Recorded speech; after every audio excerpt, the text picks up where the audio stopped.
پێشەنگ TV پێکەوە بۆ گۆڕانکاری، پێکەوە بۆ ئازادی و یەکسانی. کەسێ بەتەمای چاکسازی لەم دەسەڵاتەیە بکەم، بەس خەوە بینێ. نەریتێکی شۆڕژێرانە، نەریتێک کە لە خوارەوە خەلیکە بنیاتی کۆمەلگایە. یەک هەر دەسەڵات ناتوانێت جا بە کێشەی ژنانباتەوە بەڕک حتا بەڕێوەبەراتەکانی خۆشیان کەوتونەتە ژێر پرسیارەوانە. بۆ بیستنی بۆچوون و تێڕوانینی جیاواز و دژەباو، بۆ خستنە ڕووی دنگی مرۆیی و یەکسانی خوازی. بۆ ئەم سیستەمەکە 83 خوێندکار دێک بۆدا بخوێنێت. ئەم ناوانە دروستە بۆیان تەنها ناوی حکوومەت دروست نییە بۆیان. چەک و پارەیان نستنیتەوە معناژی نامێنە ئیتر. چارەسەری بنەڕەتی بۆ کێشەی خەڵکی کوردستان وەلانانی ئەم دەسەڵاتەیە. هێنانە پێشەوەی دنگی ناڕزایەتیە جەماوەریەکان و بڵندگۆیەک بۆ هەڵسوراوانی. هێناوە بەهۆی خۆپشاندانەکانەوە بۆ بەهۆی خۆڕاگری خەڵک و ئیرادەی خەڵکەوە بۆ کەوە دەستێنراوە. بێکارانە بە ئەودەسێکی کەم ئیشەکەن و ماگانە موسەکانیان پێنادەن. جاری وایە وڵات و خەڵک تونتر ئەبێ. ئەگەر مەترسیەک هەبێ لەسەر هەرێمدا یەکێتی و پارتی بۆ خود یەکێتی و پارتی مەترسی وڵاتەکانی مەنتیقەشیان بۆ سەر هەرێم زیاد کردووە. خستنەڕووی واقعیەتی دەسەڵات و ئۆپۆزیسیۆنی ساختە و پەردە هەڵماڵین لەسەر نیازیان. خۆشحاڵی هەبێ بەوەی کە هیچ ریفۆرم و چاکسازیەک و بەقازاتی خەڵک لەلایەن ئەمانەوە بکرێت. مێژوویەک و کارنامەیەکی قوڵیان هەیە لەسەر ملهوڕی، لەسەر چەکڕاکێشان، لەسەر تعداکردن لەسەر خەڵک. ئەمانە دژمنی خەڵکی کوردستان بوونە لە پشتیان لە خەڵکی کوردستان کردووە. دێماسیەکی پەرشە بەسەر چینی کرێکار و بەشە زۆرەکانی چینی کرێکار و هەموو کۆمەلگایە پەرزیان کردووە. بۆ تاو توێکردنی ئەو بابەتانەی کەمتر لە میدیاکانەوە دەبیسترێن، بەشێکی زۆری لە حیزبە چەپ و کۆمۆنیستەکانی دنیا و هەروەها بەشێک لە هەڵبژاردنەکانی ئەوروپا ناڕەزایەتیان دەربڕی. وینەکانی تاوانی دروست کردووە و تاوان ئەنجاما دەسەڵاتی چەکداری میلیشیای حزبی میلیشیای لە کوردستان. خەڵک لەلایەکۆ قەویترە، سازمانی تەیارکردە، ڕادیکاڵترە. بۆ نیشاندانی ڕێگەی ڕزگاری خەڵکی، پێشەنگ TV هەموو ڕۆژانێکی چوارشەممان کاتژمێر 9 شەو بە کاتی کوردستان ڕاستەوخۆ پەخشی بەرنامەکانی دەکات. شەرمەزار نابێ ئەو هەموو جەنەراڵە مقابایە لە ناو شارەکەی خۆیان بینێ بە ئەنواع و ئەشکال چەکی ئەسلحەی قورسەوە طەبیعیە بەلایەن. یەکەمین جارە لە کوردستان کرێکاران خۆیان دەستبەرن بۆ مەراسیم و چالاکی یەکیایە. شۆڕش تەنها ڕێگەیە، ئەوسانی خەڵک ڕاپەڕین و خۆشانی جەمالی تەنها ڕێگەیە کە ئەڵتەرنەتیڤێک دابینکە. لە فەیسبوک، یوتیوب، ئینستاگرام، تویتەر و تیکتۆک فۆلۆمان بکەن. بەرنامە و گرتە ڤیدیۆیەکان ببینن. پێشەنگ TV پێکەوە بۆ گۆڕانکاری، پێکەوە بۆ ئازادی و یەکسانی.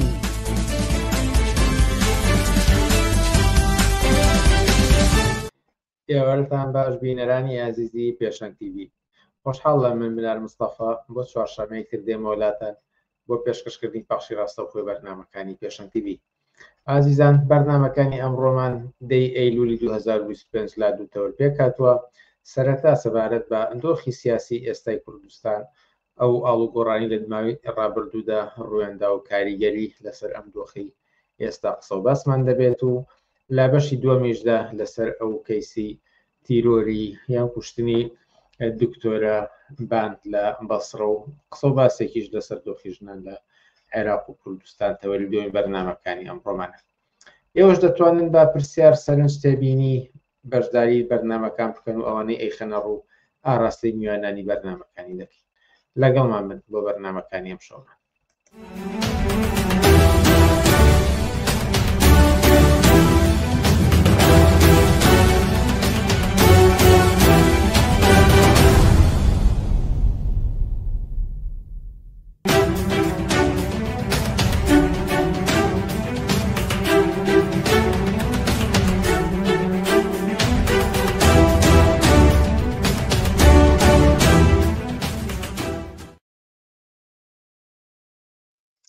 بەڵێ بینەرانی عەزیز سەرۆک ئاماژەم پێدا یەکەم تەوەری ئەمڕۆمان تایبەتە بە قسە و باسێک لەسەر دۆخی ئێستای کوردستان پاش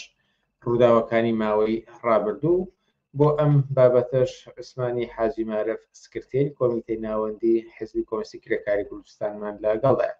عوسمانی حاجی مارەف یاوەرە باشە سپاس کا لەگەڵمانیت. سواز بۆ ئێوە سواز بۆ بینەرانی بەرنامەکەت. لە ماوەی ڕابردوودا کۆمەڵی ڕووداوی زۆر لە کوردستان ڕوویان داوە لەوەی لا لەزارەوە هەتاوەکو دەستگیرکردنی شاسوار و هەتاوەکو چەندین بابەتی تری لەم جەژنە ئەمە بەجیا لەوەی کە هێشتا حکوومەتی ناوەندی و حکوومەتی هەرێم نەتوانن نیوە بە ڕێکەوتن بگەن و دە ڕۆژی تر دەبێتە 11 مانگی ڕێکە هەڵبژاردن ئەنجام درراوە بەڵام هێشتا حکوومەت پێک نەهات و پەرلەمان کۆ نەبووتەوە و ناڕەزاتی خەڵکیش لە جێگی خۆیەتی. ئەگەر ئێوە کۆی بکەینەوە کە دۆخی ئێستای سیاسی کوردستان بەچی دۆخێکتە تێتەپەڕێت؟ بۆچینی من دۆخی سیاسی سی کوردستان جیاواز نییە لە دۆخی ڕۆژهەڵاتی ناوەڕاست ئەو دۆخەی بە تایبەتی کە دوای 12 ڕۆژ هێرشی ئیسرائیل بۆ ئێران یا شەڕی ئیسرائیل و ئێران کە ناوچەکەی خستە دۆخێکی تازەوە هەتا دوای شەڕەکەش ئەو ئاڵوگۆڕانی کە پێشبینی دەکرێت ئەو ڕێکەوتن و دانووسانانی کە لە بینی ئەمریکا و ئێران بکرێت یا سیاسەتەکانی ئیسرائیل و بەردەوامی لە غەزە لامان کاتا دۆخی سووریا دۆخی ئێران بۆ خۆی و دۆخی عێراق بە تایبەتی کە پێش هەڵبژاردنەکان و ئەو مشکلاتانی کە لە ناوچەکەی هەیە جۆر و موقعەتێک کە تورکیا لە ناوچەکەی سەی بینێ هێتا هەڕەشانی کە لە ئیسرائیلێکە لەین بە عمومە ئەتوانم بڵێم دۆخی ڕۆژهەڵاتی ناوەڕاست دۆخێکی ئاڵۆز و پڕچەشمەکێش و مەسائلە ئەساسیەکان لە مەسەلەی فەڵەستین لە مەسەلی بۆ دۆخی سووریا لە وەسعی کوردستان لە یەکلای بوونەوەی دۆخی ئێران و لاما کاتا عێراق و هەتا هەڵۆشانەوەی حەجی شعبی هەر هەمووی وەکو خۆی ماون و هەمووی لە دۆخێکایە کە ناجێگیری سیاسی و گێژاوی سیاسی زیاتر کردووە. یعنی مەسەلەی کوردستان ناتوانین جای بکەینەوە لە دۆخێک کە لە ڕۆژهەڵاتی ناوەڕاستە بۆ عمومی ناوچەکە بە دەخالەتی ئەمریکا بە دەوری ئیسرائیل و موقعەتێکە ئێران دوای شەڕی 12 ڕۆژە پێگەیشت و ئایندەکەی بەرەوەی کوێڕایە چەکمشەکانی لە مقابلی ئەمریکا و دانووسانەکانی کە بێ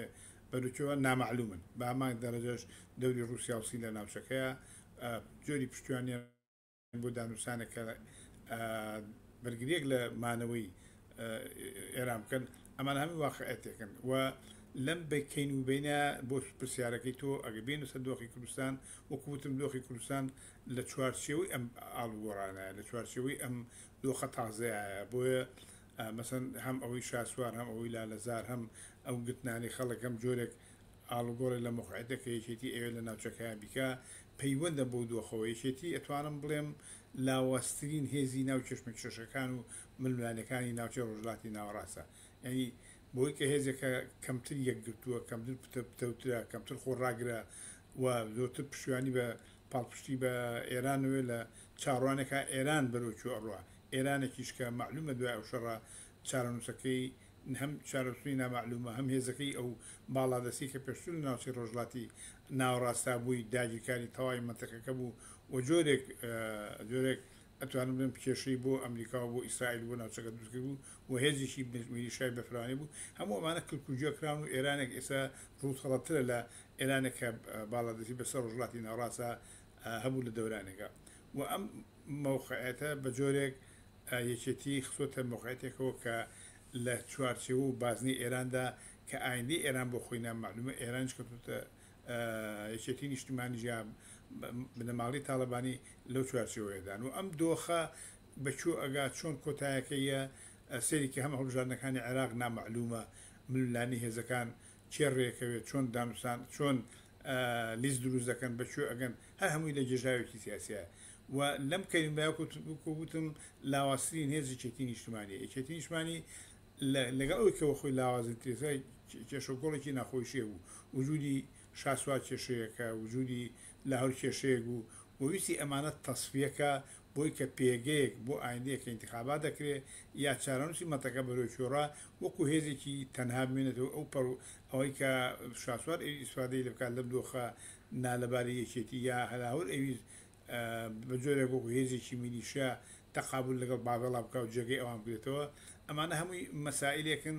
کە یەکێتی بە بۆچوونی من بە تایبەتی شخصی بابڵ توانی لە ئێستاە لە ئێستا لەو بارەوێ سەرکەوتنێ بەدەست بێنێ کە توانێت ئەو منافسەکانی یا ڕقیبەکانی کە جێگەی مەترسی بوون بۆ موقعەتی یەکێتی و یا ئایندەی یەکێتی لە ئەو چێشمەکێشانێکە ناوچەکە هەیە تۆزێک ئەوانە نەک تۆزە بە معناک بخاتەلەوە بەڵام ئەوەی کە یەکێتی دوای ئەمە ئەتوانێت چی بکە و لاهور لە زیندانایە شاسوار لە زیندانایە و دۆخەکە بەڵام دۆخی ڕۆژڵات نەوەکو خۆی ماوە کاریگەری لەسەر مۆقعەتی یەکێتی چۆنە بێ یەکێتی لەو مەدانە ئەتوانێت چی بکە بە تایبەتی یەکێتیەک کە تا ئێستاش نەیتوانیوە تەقابول لەگەڵ پارتیا هەنگاوێکی پێشوانە بۆ پێگە و مۆقعەتی خۆی بنێ ئەمە واقعەتی یەکێتیە ئەجا ئایندەکەی چۆن وەکو هێزێک لە ناوچێکی سەوزا مەتەقەیەکی داگیر کردووە غەیری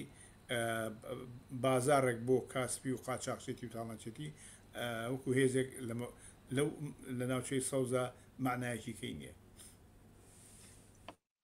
بەو پێکە چوونە سەر یەکێتی وەکو لاوااسترین هێزی ئەم ناوچەیە ناوتانی هێناگەر قسەیەکی کوردیش لەسەر پارتی بکەین کە دۆخی پارتی ئێستا لەم ئاڵ و گۆڕانەیە و لە ململانە سیاسیانەدا لەکوێیە بەڵێ بەوانە ناوچەی زرد یا دەسەڵاتی پارتی ئەویش وەکو هێزێکی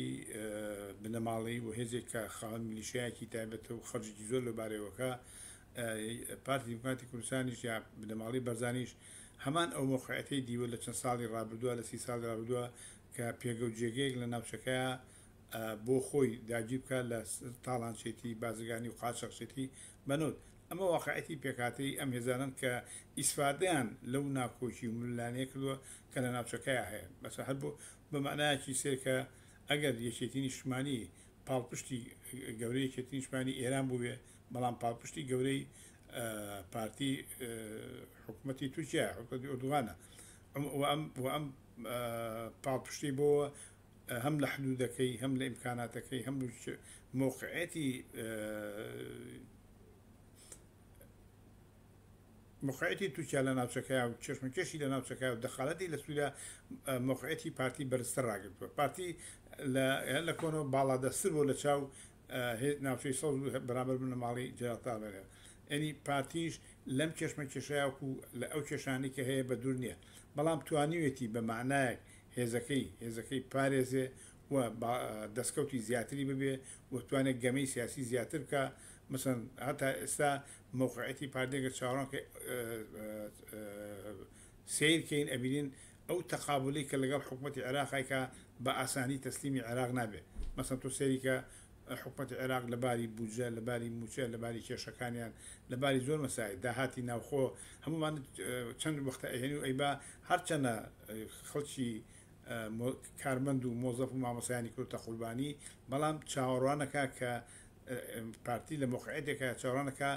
دۆخی سیاسی عێراق ئاڵگۆڕێکی بەسرابێت کە ئەم توانێت ئیسفادەی زیاتری لێ بکە بەشێ لە چشمەکان پێی لە موقعەتی باڵاترەوە ئێستا معاملەی حکوومەتی عێراقەکە لەوەی کە چاوەڕوانەکە حەجی شعبی حەل بێ بە حکوومەتی عێراق لاوااستر بێ و ئەم پێگەی ئەم بتوانێت امتیازات زیاتر بەس حکوومەتی عێراقا فەرزکە و ئێستا لامان کاتە ئێرانیش کە پشتیوانی دەور دەخالەتی لە حکوومەتی عێراقا جەماعەتی چوارچێوە هەمانگی ئەم کێشمەکێشە بەردەوامی پێێن نەگەشتۆتە نەجێ ئێرە پارتی چاوەڕێکە ئاڵگۆڕ لە بەغار ڕووبە لامان کاتە چوارچێوە هەمانگیش چاوەڕێکە کە ئێران بتوانێت پشتیوانیان بکە یەکێک لە قسانەی کە لایەن چوارچێوەی هێزە شیعەکان وکراڵێ ئێمە لەم انتخاباتە ئەگەر سەر نەکەوین هێز لە ئێرانەوە ئێرین بووی کە دەسەڵاتی چوارچێوەی هەمانی یا شیعەکان نەڕوخێ بەرحاڵ بەشێکە لە ئالۆزی ئەو دۆخە و پارتیش لەم بینە ئەم گەمە سیاسیەکە بەکوێ گەێنێ بەکوێگەن لە چاوەڕوانەیە بۆی کە دەور و دەخالەتی ئەمریکا دەوری ئیسرائیل ناوچەکە بەروکوێبە هەتا تورکیا کە پشتیوانی پارتیە ئەتوانێت چ مۆقعەتە ببینێ بە تایبەتی کێسە پارتی تورکیا چۆتە مۆقعەتەوە کەوتۆتە بەرامبەر ئیسرائیلەوە کە ئەمەش جۆرێک لە تەحلیلی خێرا لە نەتیجەی ئەم ململانەیە مۆقعەتی پارتی لاوازەکە مەسەن پارتی دژی ئیسرائیل نییە بەڵام مەسەن تورکیا خاتە مۆقعەتێکی ناکۆکەوە لەمان کاتە تورکیا بە جۆرێک تەواوی سیاستەکانی ئەمریکا جێبەجێ ناکە بوونمە دیمان لەمەی سینە لەمەی ئەم مانۆرە عسکەری کە سین کردی ئۆردوگانی چه بوولوانی کە بەشداری لە تەماشاکردنی ئەو مانۆرای بوو و تورکیا توجا بخۆی یاریەکە لە بینی بازنەی رووسیا و سین و بازنەی ئەمریکا و ئەغەربە ئەمانە واقعەتێکن لە چینە یەکی پارتی دیموکرات یا بنەماڵی بەرزانی کە پاشکۆی سیاستەکانی ئێرانە ئەویش ئەکەوێتە بەر ئەو حملەیە کە ناوچەی ڕۆژهەڵاتی ناوڕاز ئەو سیاستانی کە ئەمریکا و ئیسرائیل بیچەسپێن لە ناوچەکەیە چ مۆقعەتێکی بۆ مێنێتەوە لە کێشمەکێشێک کە تورکیا لە مخابری ئەوان ئایکات ئەمانی کە ڕوویان داوە زۆر لاوە بەوە تەفسیرەکرێت کە ئازادی زیاتر سنووردارەکرێتەوە فەزای سەرکۆت فەزای میلیتاریزەکردن زیاتر باڵی کێشاوە بەسەر کۆمەڵگەدا ئێوە چەندێک هاوڕان لەم ڕۆوە ئایا ئێستا زیادی کردەوە بەراورد بە ڕابردووە و ئەگەر واشە هۆکارەکەی چییە و بۆچی بەمانایە توانم بڵێم ئازادی سیاسی هەر نەبووە نە لە ناوچەی سەوزان ناوچەی زەردا بە تایبەتی ناوچەی زەردا زۆر ئاشکایە کە تا مەسەرەن ڕۆژنامە کەسانی سیاسی ئازاد نین یا تا مامۆسایان مەسەن بۆ منە بایکۆت لە سلێمانیەکرێ بەڵام بایکۆت لە هەولێر ناتوانن بیکەن ینی ڕێگەی ناڕزایەتی جەماوەریش نییە سەرکوتی سیاسی لە ناوچەی زەردا زۆر بە فراوان و پەیگیرە و ئەوەش ئەگەرێتەوە بۆ مەوقعەتێک کە پارتی دیموکراتی کوردستانیا بنەماڵی بازایی لە ناوچەکەیانە توانیویانە ئەم هێزە بەکاربێنن و ئەم هەڕەشە و گوڕەشە و مەترسیە لەباری نەفسی لەباری جەسەدی لە هەموو بارێکەوە بەسەر خەڵکیان پێێنن کە دوو کەسیش نەتوانن بێکۆ دژی پارتی لە بە ئاشکرا قسە بکەن بەرحاڵ هێزی بنەماڵ و هێزی میلیشیان لە هەموو شوێنەکە عینی معنای هەیە بەڵام ئەکەوێتە سەر ئەوەی ئەو هێزە تا چەند توانێتی ئەو ناوچەیە کۆنتترۆلکە بە بچوونی من یەکێتی نیشتمانی و تاریخێکی نیشتمانی و وجودی باوڵ ئەوان هێزێک نین ئازادی سیاسی باوەڕیان بە ئازادی سیاسی ئازادی بە قەید شدی سیاسیە بە یا ئاوەڵی سیاسیە بەڵام ناچارن ناتوانن کۆنتترۆلی ناوچەی سەوسکەن بە کولی کە ئەوی پارتێکە ئەمان توان بیکەن بە تایبەتی موقعەتی یەکێتی نیشتمانی لە بەرامبەر پارتیە موقعەتێکی ئۆپۆسیۆنی هەیە معارزی هەیە هێزی معارز هەمیشە کێشی ئەوەیە کە چۆن ئەو هێزە معارزەی لە مقابل لە ئەو کەسی کە بەرامبەرێتی بەخۆتیکە ئەمنەی مەژەڵی ئەمێ لەگەڵ پارتیا چشم کێژەکات حکومت پێک ناهێنن ڕێک ناکەون ئەنوا کێشیان هەیە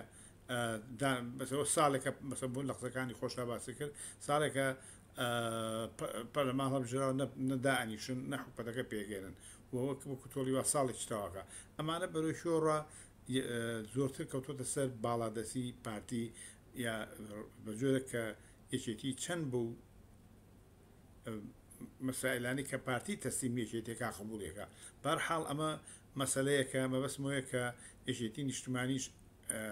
وەکوتم ئەو کێشانی کە لە پەیوەند بە ناوچەکەەوە هەیەی تۆش جۆرێک پێویستی و بۆ خۆی کۆکاتەوە و خۆی ڕاگرێ یەکی لەوانە پێویستی بۆیە کە ئازادی ئەو ئاوەڵە سیاسی کە هەیە نەک ئازادی سیاسی کەمی کاتەوە هەر بۆ معنایی کە شاسوات سژ نەکرێ و کەسانی تر لاهور ئەو هێرشە عسکەری کە خاتە چۆ سەر ئوتێلی لالنەزار هەمووانە پیشانانی هێزێکە کە هەوڵەیە کۆنتترۆلی ناوچەی سەوزکە بۆ معنایی کە هەڕەشە لەسەر هێزەکەی نەبێ هەڕەشە و هەد هێزێک کە لە تەقابولی خانەوادەی یا بنەماڵی ماڵی تاالبانەیە بۆچێتەوە ئەکوێتە بەرەم هەڕەشەیە ئەمە بەمانایە کەمکردنەوەی ئاواڵەیە و نەبوونی ئاکە وتم ئازادی بەمانایەک ئەم هەم پارتیەمێکی ئازادی خواز نەبوون و نین وەقەتیش نابن هەروەی کە هێزی میلیشیانێ هەروی کە باڵادەسیانێ هەروی کە دادگا و پەرلەمان و تەنفیزی هەرێ جیاواز نییە و دەوری بنەماڵ و حیزبەکە دەورە بینێ ئەمە شتێکی ڕۆشنە و شتێکی لێکدانەوەی زۆری نایە شتێکی واقعبینە بەرچاوە بەڵاو کوتم بێچێتی ئەم دەورەیە خۆی تونکرۆتەوە بۆ ئەوکوتم کە لاواسین هێزە ناوچەکە بتوانێت لەم ئاڵوگۆڕانەیە لە ئاکامی ئاڵوگۆڕەکان ئەو نەتائیجانی کە لەم ئاڵوگۆڕانێتە پێشەوە بتوانێت هێزەکەی بپارێزێ ئەمە واقعەتی یەکێتیە و ئازادی سیاسی نەبووە و نەهەیە و فەرقێکا لەگەڵی کەوتم بە معنایەک ئاواڵی سیاسی لێرەکە من بۆ نمونەیەکە بۆێنەوە حکومەتی بەعز نەیتوانی ئەم ناوچەی سلێمانی ئەوانە کۆنتترۆڵکە کە بە هەموو ئیمکانات و جێش و ئەنواع مؤسساتی استخباراتی و ئەم مخابراتی بوو بەڵام نەیتوانی ناوچەی سلێمانی کۆنتترۆلکە بە هەمان دەرەجەش یەکێتی نیشتمانی بەپێی مەخواعەتەکەی خۆی بەپێی وجودی ئاعترازێ لەم ئاعترازی بەفراوانی جەماوی لەم ناوچەیە کە زۆرشت قبوڵ ناکاوی کە مامۆسایان بایکۆ دەکەن کارمەندان دەوام ناکەن کرێکاران ئاعتراز دەکەن بۆ خەڵکی ناڕازی زۆرە ڕخنیان لە دەسەڵاتەیە ڕخنە هەتا مەسەن بۆ مەگە سێریکەی هەڵسانەکانی خەڵک لە دوای 2011 داوای ڕوخانی ئەم دەسەڵاتیان نەکرد ئەمە واقعەتێکی کوردستانە یەکێتی بەهێز ناچارە ئێستا بەهێز معاملەی بکە بەڵامە تاچن بۆ چێتە سەر بەسێکی ترە بینە سەر ڕێکوتنی نێوان حکوومەتی هەرێمە حکوومەتی عێراق حکوومەتی ناوەندی کە لە چەندین بەرنامەی ترە قسە و باسمان لێ کردووە بەڵام جار دوای جار ئەم وەفدانە و یان نوێنەرانی یەکێتی و پارتی مژدە ئەیەن بەوەی کە ڕێکەوتن نزیکە ئەم جارە ئیتر ڕێدەکەوین و مەرجەکان قوبوڵ کراوە هەتاوەکو دوای بەڵام ئەزین کە چەند مانگژارێ موچەیەکیەت یان نایەت یان ڕێکەوتنەکان لانی کەم دوورمەودانین زۆر ناخیانن ئەمە بۆچی وایە بۆچی یەکجار ئەم دوو دەسەڵاتە بە ڕێکەوتن ناگەن لانی کەم بۆنە لە مەسەلەی موچەدا ئەمە واقعەتی پێکهاتەی دەسەڵاتی سیاسیە لە عێراق و لە هەرێمە و ئەوەی کە لە ئەوڕۆژۆ لە دوای ڕوخانی حکومەتی بەعس و دوای جەنگی کەنداویە پێکەنانی دەسەڵاتێک لە عێراق و لە کوردستانە لەسەر ئەساسی تائیفی ئیسلامی قەومی لەسەر ئەساسە دامەزراوە ئەنی ئەم کۆکردنەوە ئەم هێزانەیە بە قووەتی میلیشاش کە توانیانە پارێزگایی لە خۆیان بکەن و بمێنەوە ئەنی حکومەتێک نییە لەسەر ئەساسی هاوڵاتی بوون لەسەر ئەساسی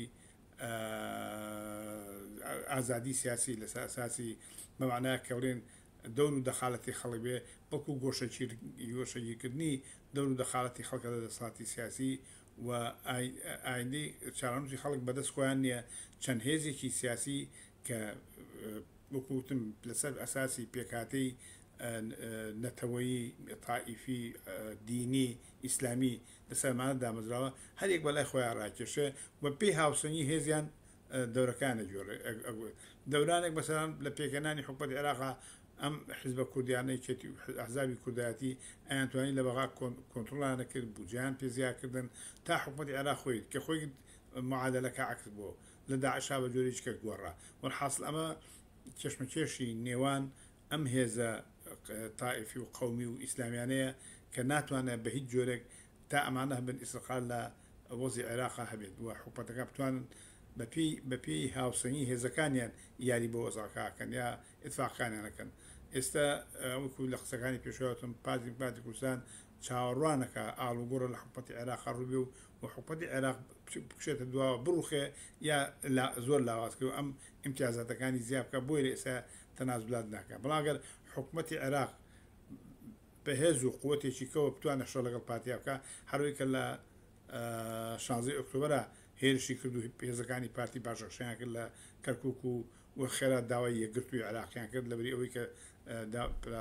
لەسەر ڕفراندۆم و جیابوونی کوردستانیان نەکرد زۆر بە سەریعی پاشگەز بوونەوە لەوەی کە نەیانتوانی دەرەقەتی دۆخەکە بێن بەهەرحاڵ ئەنی مەبەستمەوەیە ئەم کێشانە لە بینی ئەم هێزە سیاسیانە کۆتاییەکی دیاریکراوی نییە ئیتفاقێکی دیاریکراوی نییە لەسەر شتێک ڕێکەون دەست دوشتی کە تێگەچن و مەسەلەکە شێمی هەمووش ئەبێت لە تەحیرا ئەبێت کە مامۆسایان بەمانان کرێکاران خەڵکی زەحمەکێش بنە قوربانی ئەم سیاسەتەی حکومەتی هەرێم و حکومەتی عێراق بەمعنای کەوتم کە لەسەر ئەساسی تائیفی و قەومی و ئیسلامی دامەزراوە من ئەگەر ڕێگەبی ئەو قسانەی کە ئێستا ئەکرێت لەلایەن پارتی و لایەن یەکێتی و لایەن پەروەردەوە سەبارەت بۆی کە مامۆسایان بایکۆت نەکا من پەیامم هەیە بۆ خەڵکی کوردستان بۆ مامۆسایان کە مادام دۆخەکە بەم شێوەیە کە چارەسەر نییە ئیسلاحی تیانە و هیچ مەجارێک هیچ ڕێکەوتنێکی ڕۆشن و شەفاف نییە کە ڕێکەون و موچی مامۆسانێن بایکۆت باشترین بەش یەکێکە لەو ناڕەزایەتیانی بەجاالوی کە ناڕەزایەتی بەفراوان بکرێت بەڵام نەچوون بۆ دەوام بەمانای مامۆسان مەسئول نییە لە دەوامکردنی قوتابیان لە مەکتەبەکە مامۆستا وەکو کرێکارێک موچە وەرەگرێ کاری بەکرەیەکە حەقی هەر وەختێک کریان نایە حەقی هەیە ئەتراسکە حەقی هەیە دەوام نەکە ئەوە دەوڵەتە مەسئولە خەڵک ئەبێ هەموو خەڵک ئەتراسکە بەرامبەر بە دەسەڵاتداران کە ئەبێ فەرسکا بەسرانە ئەبێ موچەی مامۆسایان دابیکەن بە حەد جۆرێک بێ نابێت زۆر بە مامۆسایان بێنن بڕات دەوامکە ئەوەی کە ئێستا مەسە بۆم لە ناوچەی سلێمانی حرەکەیەک هەیە بۆی کە جارێککە بایکۆتکەن کە من پێم باشە و بیکەن بۆی کە ئەوەی کە تربیە دواکەوێ مەکتب دواکەوێ ئەوە هەمووی پاساوی دەسەڵاتدارانە بۆ مانەوەی دەسەڵاتەکان بۆ حمایەتی دەسەڵاتەکان ئەوەی کە بۆیان مهم نییە قوتابیانە خوێندکارانە کەسوکاری خوێندکارەکانە ئەم واقعەتە ئەبێ ئاعترازەکە بەخۆتر کرێ بێژگە لە بایکۆت بێتە ڕاپەڕین بێتە هەڵسان بە جۆرە کە ئەم دەسەڵاتە ناچار بێت تەسلیم بێ کە ئەتوانێ بەڕێ من ئەتوانێ موچەی مامۆسایان بە ئەتوانێ موچی کارمەدان بە بەجیالەوە چی ئیتفاقێکی لەگەڵ حکومەتی عێراقیان نیە ئەوەی ئیمکانەتی کەژێ دەستیانەیە ئەتوانێ ئەو ئیمکانەتی کە کۆیان کردەوە بەزیاوە ئەتوانن دانیشتوانی کوردستان بە باشی بژی ئەوەی کە نایکەن دەوڵەتە نە خوێندکارانی بوومە نەکە سوکاری خوێندکاریەوە نە ژیانی مامۆسایان و کارمەندانی بوومیە هیوادارم ناڕزایەتەکان بەردەوام بن و تاکو دەسەڵات تەسلیمە بێ بۆی کە خواسی خەڵک جێبەجێ بکە لەم بینەدا پرسیاری بینەر ئاراستەی ئێوە بکەم و ڕەنگە دو پرسیاریش بێ هەرچەنە پێم خۆش لەسەر هەڵبژارنەکان و چەندتەوەرێکی تریش چاوپێکەوتنەکەمان ئیدامە هەیە بەڵام بەبوونی کەمی کاتەوە ناچارم ئەم پرسیارش بە گرنگ دەزانم بینەر دەڵێ هەتاکەی ئەم دوو دەسەڵاتە دزوو دیکتاتۆرە حکوم دەکەن ئایا هۆکار ئەوە نییە غیابی چەپ و کۆمۆنیستەکانەکە لە ژێر یەک چەترە کۆنابنەوە وەکو سکرتێری حیزب کۆمۆنیستی کرێکاری کوردستان چۆن وەڵام دەدەنەوە هەڵتە لاوازی بەدیلێک جاو بەدیلە ئێمە بین جهەتی کە بێ لەوەی کە نوێنەرایەتی ئاسۆکانی خەڵک دەوری خەڵک دەخالەتی خەڵکە ئەوە واقع لاوازە بەڵام لە هەمان کاتە ئەشبینین موقعێتی واقعێتێک کە کتێکار و زەحمەکێش یا کارمەندان یا مامۆسایان یا خەڵکی ناڕازی لە کوردستانە ڕێکخراو نییە ڕەهبەری نییە جۆری ناڕزایەتەکان لاوازن مەختەعین ئەنی هاتنە مەیدانی خەڵک هەوڵی ئەنجاکن بەمانایەک بڵێم تعبیر بکەم خەڵک بێ ئیرادەکراوە خەڵک بێ ئیرادەکراوەوەی کە بتوانێت دەور بینە لە دەسەڵاتی سیاسی دەخالەتی بێ لە ئایندەی خۆیان ئەم 30 ساڵە ئەم دوو هێزە ئەم دوو دەسەڵاتە حتا بە حکومەتی فیدرالی عێراقیش هەر هەمویان پێکاتەیەکن هەتا لە زمانی سەدامیشە دەوری ئەساسیان گۆشەگیرکردنی خەڵک بۆ بێئیرادەکردنی خەڵک بۆ شکاندنی شکۆی خەڵک بووە کارێک لە ناو جەماوەرێکە کە بەم شێوەیە بێئومێد بێ و بێئومێد بێ بتوانێت بێتە مەیدان هەڵبەتەوە ئەوە زعفی گەورەیە بۆ ئەوەی کە کۆمۆنیستەکان هەر لایەنێک هەر لایەنە لە کۆمۆنیستەکان ئێمە بین لایەنێکی کە بێ هەر کەسێ ئیدعای کۆمۆنیستەکە ئەبێ بڕۆ ئەم ئاسۆیە بەرزکاتەوە و ئەم دەورە بینێ و کەزام کارێکی قورسە کارێکی ئاسان نییە بەڵام تەواجودمان بوونمان بۆیە کە هەمیشە دیفاع لە دەور و ئیرادە و هاتنە مەیدانی خەڵکین هاتنە مەیدانی خەڵک ئێمە بەخۆ دەکا کۆمۆنیستەکان بەخۆ دەکا و لەما کاتە کۆمۆنیستەکان ئەبێت لەو لەحزەیە کە ئەو خەڵکە دێتە مەیدان بەسەر بەخۆی بتوانێت دەوری ڕابەری بینێ ئەوەی کە واقعەکە خۆر کوردستان دیکتاتۆری دیانێ لە زۆر شوێنی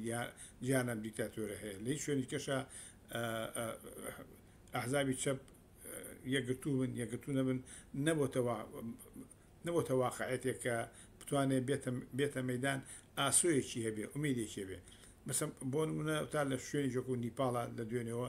ئەو ڕاپەڕینە گەورەیە بۆ حکومەتەکان ڕوخان بەڵام معلوم نییە ئایندەکەی بەرەوچووە ڕاچی دامەزێ چۆن دامەزێ خەڵک بۆیە نایەت ئاسوێنیە حتا گەرم دەسەڵاتە بڕوخێنم تەجروبەی هەیە دەستی دیوە لەوەی کە دەسەڵات دەگرخێنێ دەسەڵاتی داهاتوو چییە و ئەوە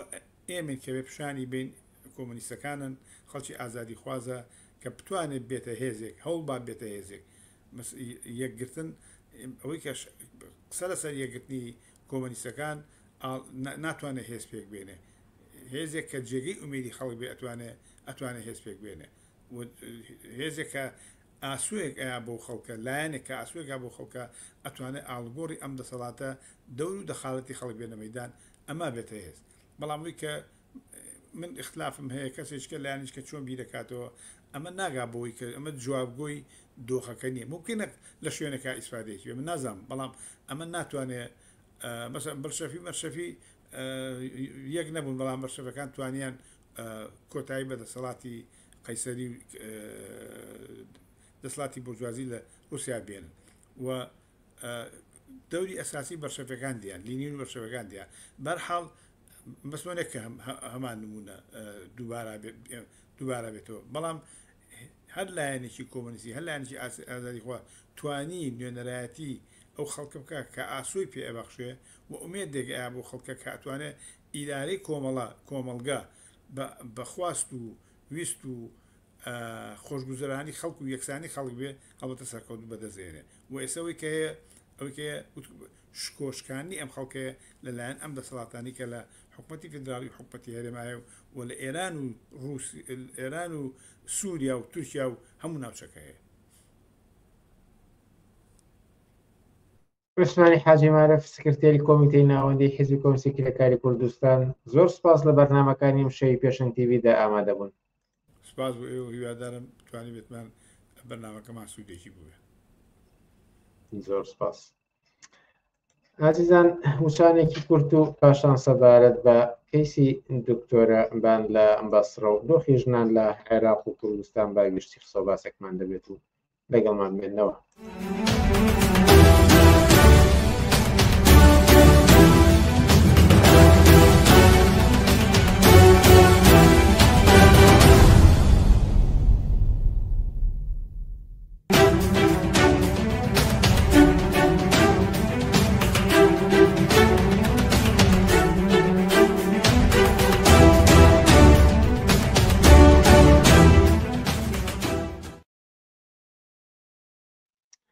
بەڵێ بینەرانی ئازیز سەرۆک ئاماژەم پێدا لە سەر کەیسی دکتۆرە بان و دۆخی ژنان لە عێراق و کوردستان قسە و باسێکمان دەبێت لەگەڵ سەوسەن سەلیم لە بۆردی ڕێکخراوی سەربەخۆی ژنان. سەوسەن سەلیم ئێوارەت باش و سپاس کا لەگەڵمانیت. ئێوارەی ئێوەش باش زۆر سپاس بۆم فرسەتە. سەر کەیسی دکتۆرە بان و ڕەنگە پێویست نەکات لێرە وردەکاریەکەی باس بکەین کە چی بووە و چی ڕوویداوە تەنها لەسەر ئەنجامگیریەکە لێکۆڵینەوەی فەرمی شتێکەڵێت بەڵام کۆمەلگا ڕایگشتی ئەڵێن ئەمە لەگەڵ مەنتیقا نایەتەوە. بۆچی هێندە لێکدانەوەی جیاواز بۆ ئەم کەیسە دەکرێت و دەسەڵات بۆچی دەیەوێت شتێکی وەها بڵێت کە خەڵکی دەڵێمە لەگەڵ مەنتیقا نایەتەوە؟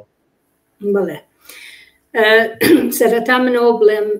ئەگەر سەیرێکی حاڵەتەکە بکەین ئایا کوشتنە یا خۆکوژیە ئەمەوە بڵێم ئەم کەیسە کەیسی کێشەی بینی دوو عەشیرەت نییە تایە لە نەتیجەیە کەسێک کوژرابێ یا دوو تایفە لەسەر شتی ڕێناکەون یا حتا کێشەی لەسەر کێشەی ئاو و کارەبای خەڵک نییە ئەمە کێشەیە ئەم کێشەیە کێشەیەکی ڕخنەیەکی کۆمەڵایەتیە لەو دەسەڵاتە لەو سیستەمە ینی هەر ئەوەشی کە ئەو خەڵکە ڕاپەڕی چۆیە سەرجادە هەرزوو یعنی کاردانەوەیکی زۆر خێرا ڕوویە چ لە شارەکانە نەک هەر تەنها لە بەسڕا لە شارەکانی تریشە زۆر بە خێرایی خەبەرەکە بڵاو بۆ زۆر بە خێرایی ژنان هەڵوێستیان وەرگرت چکەم یەکەم جار نییە ئەم نەوە عەشتانە ڕوبەڕووی ژنانە بێتەوانێ و ئەمە لە ئەساسا مۆزوعەکەی دکتۆر بان دیفاع لە ژنان دیفاع لە خەڵک یعنی بزوتنەوەیەکە ئێستا وەکو بزوتنەوەی لێ هاتوانم بڵێم وەکو بزوتنەوەی لێ هاتووە بزوتنەوەیەکیە کە سەر بە بزوتنەوەی خەڵکە سەر بە بزوتنەوەی ژنانە کە بەرامبەر بە دەسەڵاتێک کە ئەو پەڕی گەندەڵە ئەو پەڕی کۆنەپەرستە ئەو پەڕی هێرشەکانی ئاشکرایە بۆ سەر ژنان بۆ سەر خەڵک بۆ سەر مەعیشەتی خەڵک بۆیە ئەو ڕەدفعلەی هەبووە و هەر ئەم لەم کاتەشە ئەو ڕەدفعلەوە ئەکا لە کاتێکە ئەمان خەریکی لە سەروبەری سەپاندنی شریعەتی جەعفەرین و ئەیانەوێت تەواو ئەو کۆمەڵگایە بەرەو کۆنەپەرستی و بەرەو دواوە بەرن بۆیە هەر خێرە هەڵوێست هەڵەگرن بەو شێوەیە کە ئەمە خۆکوژیە و حتا ئەگەر بیانەوێت زۆر زیاتر لەسەری بڕۆن تاوانەکە زۆر بەبارێکە ئەبن کە یعنی تا خەڵکی تاچەواشە بکەن کە مۆزوعەکە خێزانەکەیەتی خۆیەتی خۆکوژیە لە شتی تری ئەپێچن لە کاتێکە بە ئاشکرا بۆ هەموو کەسیش ئاشکرایە کە ئەم حرەکەتە ڕخنەیەکی کۆمەڵایەتیە بەرامبەر بە دەسەڵاتێکی گەندەڵ بەرامبەر بە دەسەڵاتێک سەر تاپە دژەژن کاری هەڵاواردن جیاکاری جواب نەدانەوە بە کێشەکانی خەڵک بە پێداویستەکانی خەڵک بە بێکاری بە هێرشی ئاشکرا بۆ سەر ژیان و شخصیەت و جێگە و ڕێگەی ژنان مۆزوعەکە ئاوای لێهاتووە بۆیە ئەیانێ بە زووترین شێوە دەسەڵاتن لە بەسڕا چ لە شارەکانی تریانی با بڵێن هەر ئەمە بەسرانیە خۆی محافزەکەی و دار و دەستەکەی بەڵکو دەسەڵات هەمووی دەیانەوێت بە خێرایی کپیکەن و سەری با بڵێن سەری قابلەمەکە دابنەوانەیە و لە شتی تری بەئاڵێنن و بێدەنگەی لێ بکەن و هەرەوە شاوان ئیمکاناتیانەیە چەکیان لە دەستە پاریان لە دەستە حەجی شعبیان هەیە حتا دادگا و ئەمانە هەموو لەژێر دەسەڵات دەستی خۆیانان بۆ ئەوەی یعنی سەرلگونەی کەن بیشارنەوانێ خێرا بە خێرایی ئەگەنا ئەگەر محافظێک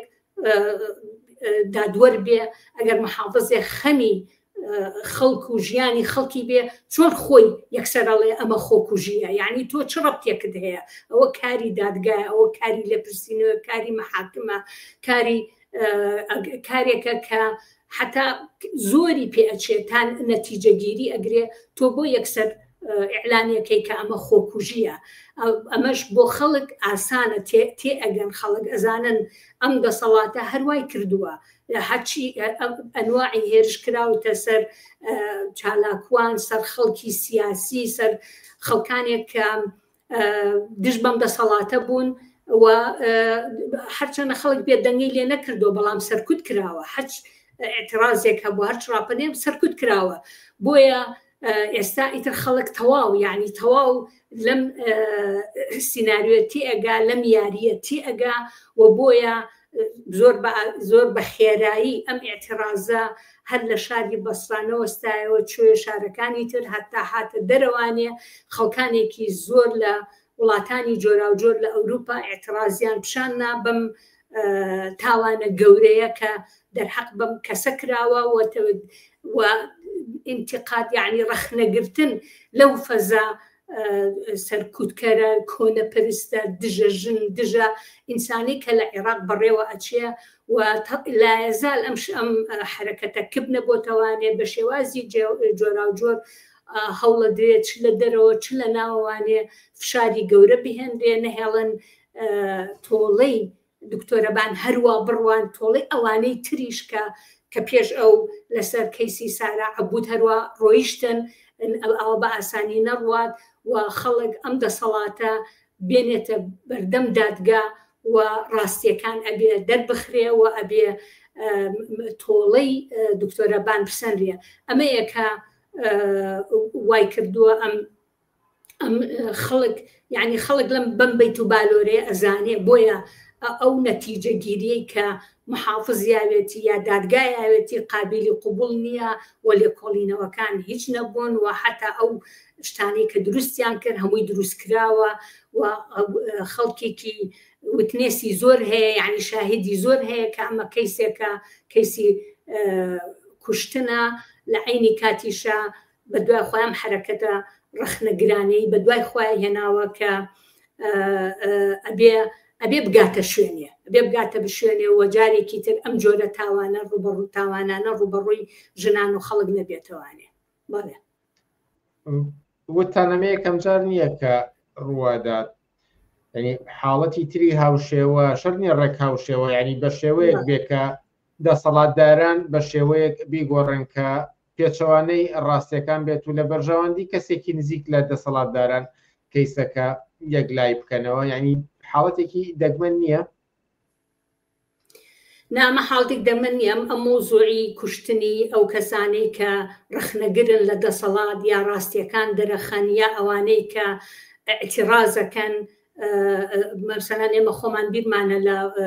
بەسڕا کە خەڵک چوێ سەرجادە و نەوعێک لە ڕاپەڕین و بەسڕایان گرت و تەنانەت محافظ لە هیچ کونێکەوە دیار نەبوو دوای ئەوەی کە دەستیان بەسەر شارەکەیان گرتەوانی و هاتنەوە کەوتنە وردە وردە کەوتنە کوشتنی ئەو کەسانی کە مشارەکەیان کرد بوو جار شوێن هەبوو کە هاوسەرەکانیان یعنی ژن و پیاوەکەیان پێکەوە هاوسەر و ژنەکەی پێکەوە کوشتبیانن لە ماڵەکەی خۆیانە هەر بەبێ هیچ باگراوندیە چونەتە سەریان چونە سەریان چکە و کەوتم پێشوەخە توتمە من دەسەڵاتیان هەیە پارەیان هەیە چەکیان هەیە حەشتی شعبیان هەیە ئاسایش لە ژێردەسەڵاتی خۆیانایە زۆر بە ئاسانی ئەچون سەر ماڵەکان و ئەیان کوشتن و هەروە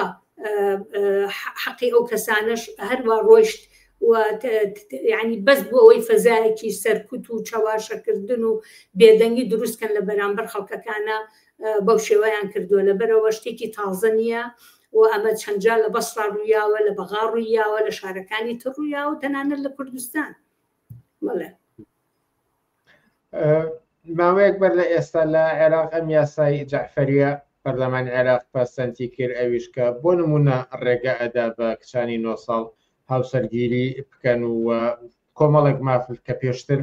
دەستور بۆ ژنانی پەسەند کردبوو ئەوانەی کشانۆتەوە لە زۆر بڕگەدا ئێستا دۆخی ژنانی عێراق لە چی دۆخێکدان بەتایبەتی کە لێرە و لێرە لەم جۆرە چیرۆکانە ئەبیستین کێشەی تر و گرفتی تر ئەبیستین و زۆر بابەت لەم شتانە لە میدیاکانەوە ئەم باس کراوە ژنان لە عێراق لە چی دۆخێکدان بەڵێ شتێک هاتەوە بیرە مەگەر پێویستکە بیڵێم لە بەشی پرسیاری دووهەمتا بە یەک شتی تر بڵێم بیرمان نەچێ ئێستا ئەم کە فەزایە و منوتم پێشوەخت ئەم شتانە ڕوویاوە یعنی ئەمە خۆی دەسەڵاتێکی کۆنەپەرستە گەڵ دەسەڵاتێکی بنەماکانی شریعەتی ئیسلامە بەڵام لە ئێستایە کە ئەیانێ بەرقەراری شریعەتی جەعفەری بکەن ئەو قەراری کە ئێستنی پێدراوە ئەمە فرسەتێکی بڵێن ئاڵتونیە بۆ ئەوان کە ئەم فەزا سەرکوت و توموتیژیە بسەپێنن بەسەر خەڵکە یعنی بڵێن ئیستیفادەکردنە لە ئەوزاعەکە ئەمە تەواو بە قانزاجی سەپاندن و ترساندن و تۆقاندنی خەڵکە لە ئێستاە بۆ سەپاندنی یاساکانیان بێمەوە سەر پرسیارەکە تەمانەگە پرسیارەکە بە دوو بەش وەرگرم بەشێکیان بە زیاتر لەسەر یاساکە بێ و بەشی دووەمیشیان لەسەر ئەوزاعی ژنان بێ خۆت هەروکو خۆ دەزانی یاسای خۆت ئاگداری و هەر ئەلێر بین بەرەشەوە پێشتر ئێمە مقابلەمان کردووە لەسەر یاسای جەعفەری ئەمە یاسایەکی سەرتاپە کۆنەپەرستانەیە سەرتاپە دژە ژنە سەرتاپە موقعیەتی ژنان مناڵان هەمووی ئەخاتە ژێر پرسیارەوە ئەم یاسایە ڕسمیە دەیە بە دەستدرێژی سێکسی بۆ سەر مناڵان چونکە زەواجی هاوسەرگیری مناڵ ئەکاتە شتێکی ڕسمی لە 9 ساڵەوانەیە و ئەمە هەموو مافەکان لە دەستی ژنان ئەسەنێتەوانێ هەمووی خاتە دەستی پیاوان و یا دەستی خێزانەوانەیە چ لە مەسەلەی زەواجە چ لە مەسەلەی تەلاقە چ لە مەسەلەی میراتە چ لە مەسەلەی حتا دایکایەتیە ئەمانە هەمووی چێتەوە دەستی پیا و دەستی خێزان و لەم نێوەیە ژنان شتێکیان بۆ نامێنێتەوە یعنی یاساکە و کۆژدانی ئەمە یاسایە ئەم یاسایە کە سەپێنرا اتفاقێکی کۆنەپەرستانەی سێچووکی بوو لە بینی دەسەڵاتی کوردی و شیعە و سونەدا و هەر یەکیان بە پێی مەساڵحی خۆی ئەم یاسایی قبول کرد و بۆ سەپاندن و هێنانەوەی تەواو کۆنەپەرستی بۆ سەر ژیانی ژنان و مناڵان و خەڵک لە عێراقدا و بە ئیتفاقێکی کۆنەپەرستانە گەیشتنەم ئیتفاقا و من بەخۆ دەڵێم ئەگەر لە فەزایەکی ئاوایە کە یاسایەکی ئاوا کۆنەپەرستانە کە هیچ شتێکی بۆ ژنان و مناڵان نەهێشتێت و نیوەی کۆمەلگای خستیانی نیوەی کۆمەلگای خستۆتە ژێر پرسیارەوانێ و هیچ ماف و حقوقێکی نییە لە خوێنن لە تێکەڵابوون لە کارکردن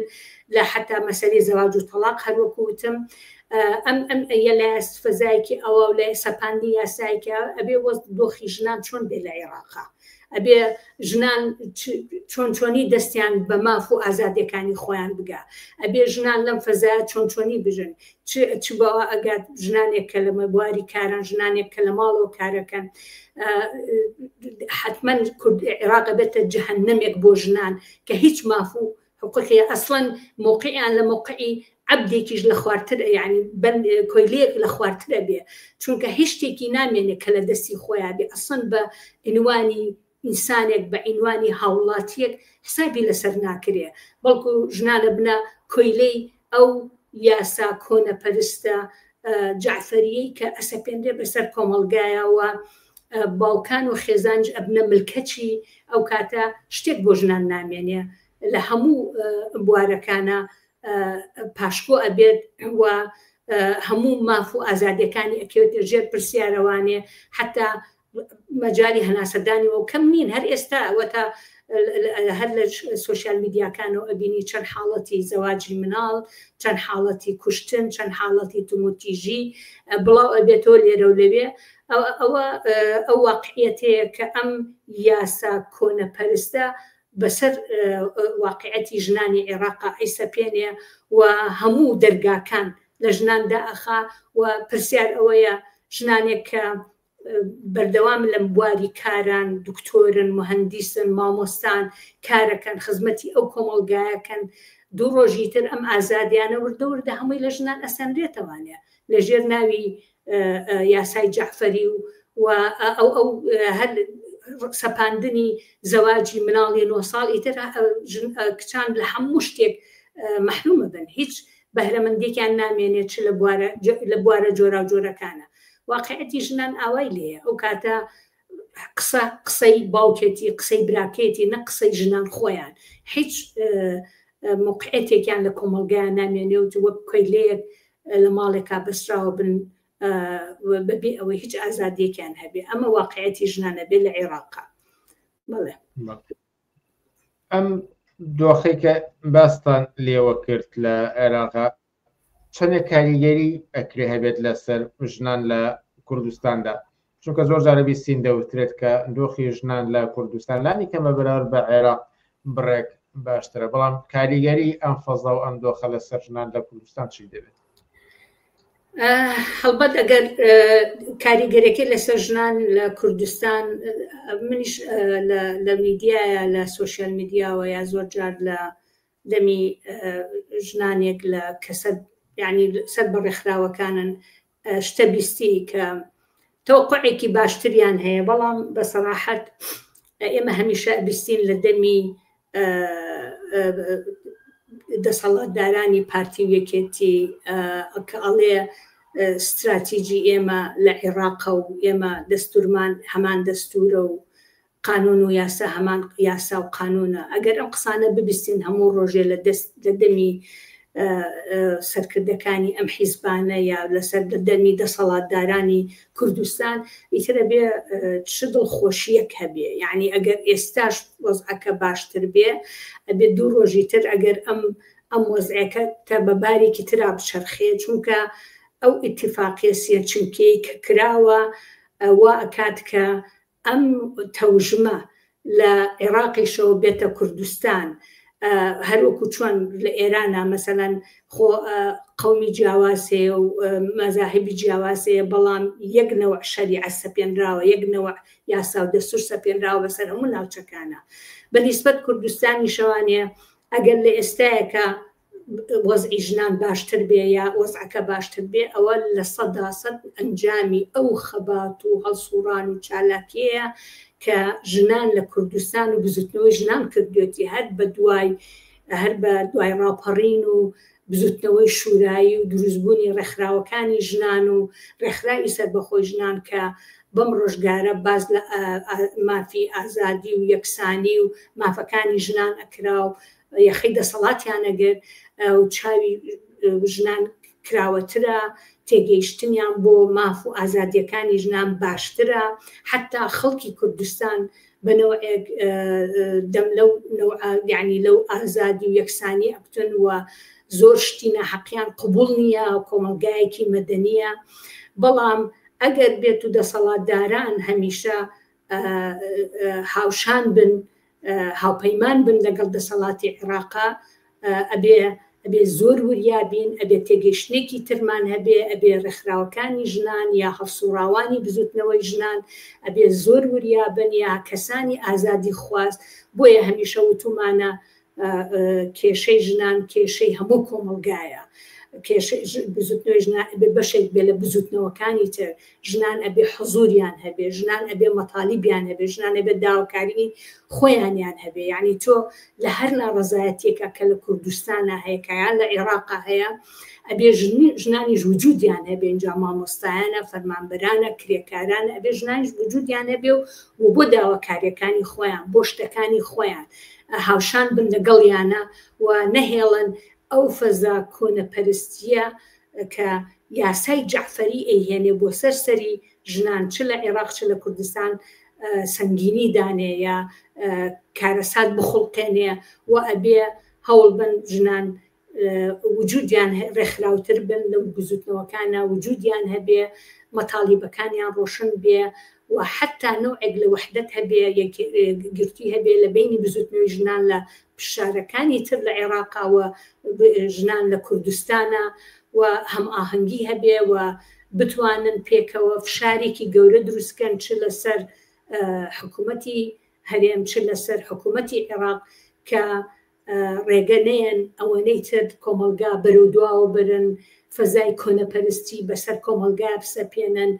جێگە و ڕێگەی ژنان بخەنە ژێر پرسیارەوانێ و ئازادەکانیان سەرکوتکەن ئەمە ئەو واقعەتەیە کە ئەبێ واقعان ژنان و بزوتنەوەکەیان و چوزانم چالاکوان وریابن و ئەبێ تێگەیشتنمان هەبێ حتا ئەو حیزبولایەنانەی کە دیفاع لە ئازادی و یەکسانیەکەن خەڵکانی ئازادی خواز و یەکسانی خوات ئەبێ چاوکراوە وریابن نەهێڵن ئەو فەزایە کاریگەری خۆیدانێ لەسەر ژنان لە کوردستان و حتا هەوڵ بین ئێمە هاوخەباتی بکەین لەگەڵ ژنانی بەشەکانی ترە بۆ ئەوەی ئەم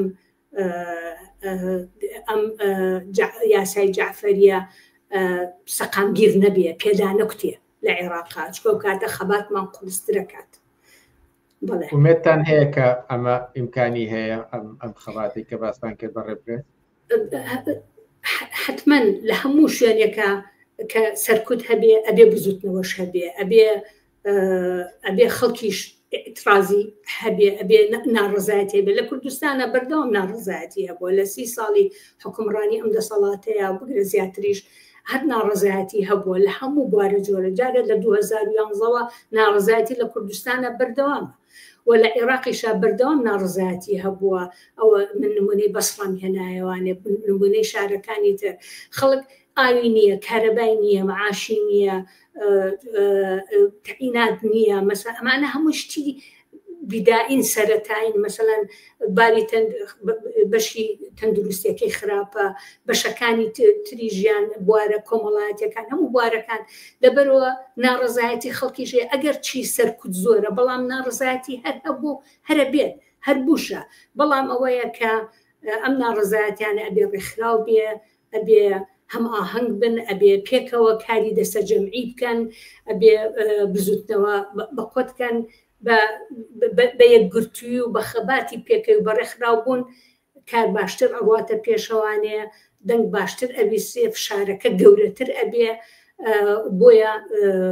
من هەمیشە گەشببینم بەوەی کە ئەو بزوتنەوانە هەمیشە بزوتنەوەیکن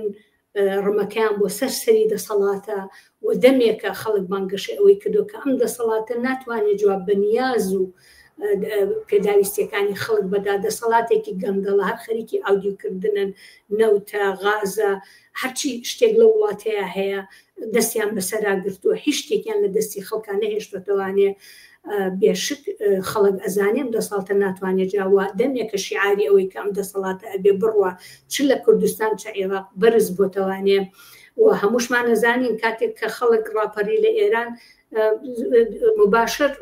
خەڵکی حتا خەڵکی کوردستان و عێراق جوابدەرەوە بن بەو حرەکەتەی ئێران بۆیە کاری دەستە جەمعی کاری پێکەوی کاری ڕێکخراو بوون کاری هەمومانە هەر ئەوەش گرێوی بردنەوەی بردنەوە و سەرکەوتنە بۆ هەموو خەڵک کە بێنە سەر باسی بزوتنەوەی ژنان واقعان هەمیشە بەشێکە لە بزوتنەوەی خەڵک بەزێکە لە بزوتنەوەی کرێکاران و خەڵکی زەحمەت کێش واقعانە بێ پەیوەست بێ بۆ بزوتنەوەیەوە بۆ ئەبێ خۆی ریزی خۆی لەگەڵ ئەوانە بێتە پێشەوانێ بۆ بەدەستێنانی داواکاریەکانی بڵێ سەوسان سەلیم زۆر سپاس لە بەرنامەکانی ئەمشەی پێشنگ تیڤیدا ئامادە بوویت و سپاس بۆ وەڵامە سەرنجڕاکێش خۆشەکانت سپاس بۆ ئێوەش و سپاس بۆ بینران و گوێگران زۆر سپاس عزیزان هەر لێرەدا دێینە کۆتایی بەرنامەکانی ئەم هەفتەیەمان تا هەفتەی ئایندا کاتێکی خۆش بۆ هەموو لایەک و هەر شاد و سەرکەوتوو بن.